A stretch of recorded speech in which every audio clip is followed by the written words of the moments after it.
güzel etmişsən qədəmlərinlə. Arzular səslənir sənin doğum günündə. Sən güləndə, sevinəndə uzaq durur həyatdan qəm-kədər.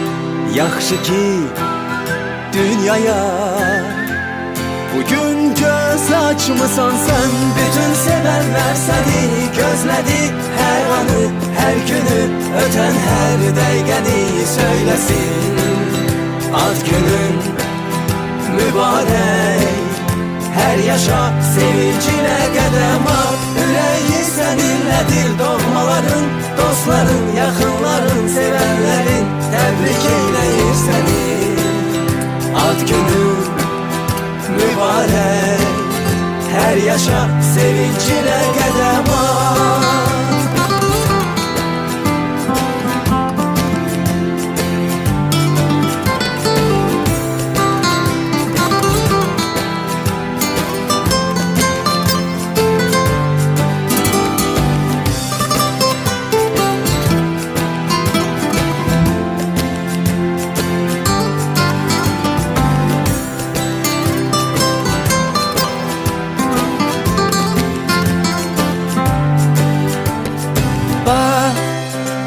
Sevinir qonaqlar, bu məclis nə gözəl görsənir. Hər arzu, hər istək, bu təbrik sənin üçün səslənir. Ad günün mübarək, xoş gününü görək, çin olsun hər dilək sən düşündüyün kimi.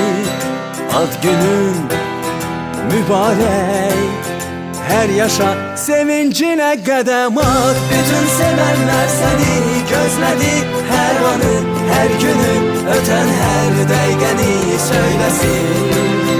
Ad günün mübarək, hər yaşa sevincinə qədəm at. Ürəyi səninlədir, doğmaların, dostların, yaxınların, sevənlərin təbrik eyləyir səni. Ad günün